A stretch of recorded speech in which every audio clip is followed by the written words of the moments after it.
اعوذ باللہ من الشیطان الرجیم بسم اللہ الرحمن الرحیم اولم يتفکروا ما بصاحبهم من جنہ ان هو الا نذیر مبین صدق اللہ العظیم۔ اولم یتفکروا، کیا ان لوگوں نے نہیں سوچا، یتفکروا کے بعد سکتہ لکھا ہوا ہے، جس کا مطلب یہ ہے کہ اس آیت کریمہ کی جب تلاوت کی جائے تو یتفکروا پر آواز کو روک دیا جائے اور سانس جاری رہے، اور پھر اس کے بعد تھوڑا سا وقف کر کے پھر اس کے بعد آگے پڑھا جائے۔ اس کو سکتہ کہا جاتا ہے، یعنی آواز کا بند ہو جانا اور سانس کا جاری رہنا۔ اولم یتفکروا، کیا ان لوگوں نے نہیں سوچا، ما بصاحبہم من جنہ،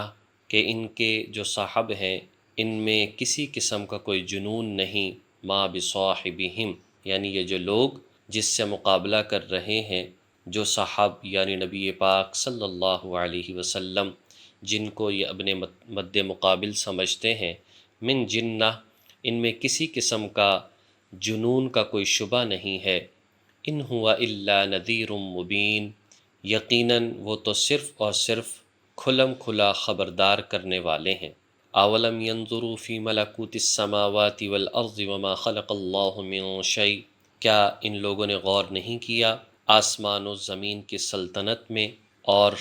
وما خلق اللہ من شیء، اور جو کچھ بھی اللہ نے پیدا کیا ہے اس میں، وَأَنْ عَسَىٰ أَنْ يَكُونَ قَدِ اقْتَرَبَ أَجَلُهُمْ، اور ہو سکتا ہے، قریب ہے کہ شاید ان کا مقررہ وقت قریب ہی آ چکا ہو، یعنی کہ موت یا قیامت۔ فَبِأَيِّ حَدِيثٍ بَعْدَهُ يُؤْمِنُونَ، تو پھر اب کون سی بات ہے اس کے بعد کہ جس پر یہ لوگ ایمان لائیں گے؟ جو اب ایمان نہیں لا رہے تو اس کے بعد کس بات کا انتظار کر رہے ہیں کہ پھر یہ لوگ ایمان لائیں گے؟ اس آیت کریمہ سے مشرکین کا نبی پاک صلی اللہ علیہ وسلم پر الزام لگانا اور آپ کا مذاق اڑانا، اس کو بیان فرما کر اس کا جواب دیا جا رہا ہے۔ دراصل فرمایا کہ اگر یہ لوگ حضور نبی کریم صلی اللہ علیہ وسلم کو سمجھتے، غور و فکر کرتے، ان کی باتوں کو سنتے، ان کی شخصیت اور ذات کو دیکھتے اور اس کو حقیقت سمجھتے، اور واقعتاً جو درس اور سبق اس سے مل رہا تھا اگر وہ حاصل کرتے تو کبھی حضور نبی کریم صلی اللہ علیہ وسلم کو مجنون، ساحر، جادوگر، دیوانہ نہ کہتے۔ دراصل مشرکین نے جب حضور علیہ السلام کی باتیں سنی اور دیکھا کہ ان باتوں کو سن کر لوگ اسلام قبول کر لیتے ہیں، تو حضور علیہ السلام ان کو جادوگر کہنا شروع کر دیا، اور اسی طرح سے جب یہ دیکھا کہ سب سے ہٹ کر یہ باتیں کر رہے ہیں اور مخالفت پر مخالفت لوگ کیے چلے جا رہے ہیں، لیکن یہ اس کے باوجود لا الہ الا اللہ ہی بیان کرتے ہیں، تو انہوں نے کہا کہ نعوذ باللہ یہ تو مجنون ہے، یہ پاگل ہیں، نعوذ باللہ دیوانے ہیں۔ یہ بات چلتے چلاتے پہنچی قبیلہ بنو غفار میں، اور قبیلہ بنو غفار، اس میں ایک شخص تھا جس کا نام تھا ضماد ابن ثعلبہ، ضماد ضاد سے، ثعلبہ ثا سے۔ یہ شخص ایسا تھا جو کہ کوئی بیچارہ اگر پاگل دیوانہ ہوتا تو یہ اسے دم کرتا تو اللہ تعالیٰ اسے ٹھیک کر دیتے، لیکن تھا یہ غیر مسلم۔ تو اسے پتہ چلا کہ مکہ میں ایک شخص ہے جس کو لوگ پاگل دیوانہ کہتے ہیں، یہ خود تو آتا نہیں، چلو میں اس کا علاج کرتا ہوں۔ تو یہ چلتا چلاتا وہاں پر پہنچا، مکہ میں آیا اور حضور علیہ السلام کا پتہ کیا، اور پھر کہنے لگا جی آپ نے سنا ہوگا قبیلہ بنو غفار میں ایک شخص ہے جو دم کرتا ہے اور لوگ ٹھیک ہو جاتے ہیں، وہ گنہگار میں ہی ہوں، لہٰذا مجھے آپ سے ہمدردی ہے، میں کوئی پیسے نہیں لیتا،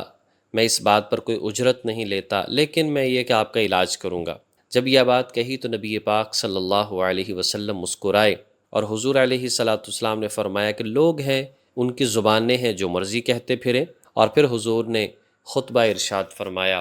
اللہ تعالیٰ کی حمد و ثنا کی، توحید بیان کی، رسالت کی حقیقت کو بیان کیا، قیامت کا تذکرہ فرمایا کہ مرنا ہے، حقیقت ہے، اٹھائے جاؤ گے، جنت بھی ہے، دوزخ بھی ہے۔ اس کے بعد سورۃ طارق والسماء والطارق، وما أدراك ما الطارق النجم الثاقب إن كل نفس لما عليها حافظ فلينظر الإنسان مما خلق من ماء دافق يخرج من بين الصلب والترائب۔ تلاوت فرمائی سورۃ طارق کی، دیکھا تو اس کی آنکھوں سے آنسو بہہ رہے تھے، اور پھر وہ کہنے لگا یہ کسی انسان کا کلام نہیں ہو سکتا، یہ کسی مخلوق کا کلام نہیں ہو سکتا۔ یہ بات سنی اور کہا کہ جس بات کا اعلان آپ کرتے ہیں مجھے وہ کلمہ پڑھائیے، مجھے مسلمان کیجیے۔ مسلمان ہوا اور نبی پاک صلی اللہ علیہ وسلم کا پیارا صحابی بن گیا۔ تو اس بات کو یہاں پر بیان کیا کہ یہ لوگ غور و فکر اگر کرتے تو کبھی بھی حضور علیہ السلام کو مجنون یا ساحر نہ کہتے۔ حضور تو خبردار کرنے والے تھے، جس نے حقیقت کو سمجھا ہے یقیناً اس نے قبول کیا ہے۔ باقی دیکھو تو صحیح، آسمان و زمین اور جو اللہ نے مخلوقات پیدا کی ہیں، کیا اس میں اللہ کی نشانیاں نظر نہیں آتی؟ اور اگر تم اس بات کو نہیں مانتے تو یاد رکھو تمہارا وقت انتہائی قریب ہے، یا تو قیامت قریب ہے، اور یا پھر جو مر گیا من مات فقد قامت قیامتہ۔ لہٰذا ان باتوں کو تسلیم کر لو۔ نبی معجزات بھی لے کر آیا ہے، باتیں بھی ایسی کرتا ہے جو دنیا والے عام لوگ نہیں کر سکتے۔ لہٰذا اگر حضور پر ایمان نہیں لا رہے، اس قرآن پر ایمان نہیں لا رہے، اس قبلے کو قبلہ نہیں مان رہے، اس اللہ کی ذات کو نہیں مان رہے، تو فَبِأَيِّ حَدِيثٍ بَعْدَهُ يُؤْمِنُونَ۔ پھر ان ساری باتوں کے بعد اور کون سی بات ہے جس پر یہ لوگ ایمان لائیں گے؟ اس لیے کہ یہ نبی آخری ہے، یہ امت آخری ہے، یہ کتاب آخری ہے، یہ قبلہ آخری ہے، اللہ کے سوا کوئی معبود نہیں۔ پھر یہ کس بات کا انتظار کر رہے ہیں؟ مَن يُضْلِلِ اللَّهُ فَلَا هَادِيَ لَهُ، جس کو اللہ گمراہ کر دے اس کو کوئی ہدایت نہیں دے سکتا۔ وَيَذَرُهُمْ فِي طُغْيَانِهِمْ يَعْمَهُونَ، اور ایسے لوگوں کو اللہ پھر چھوڑ دیتا ہے، وَيَذَرُهُمْ،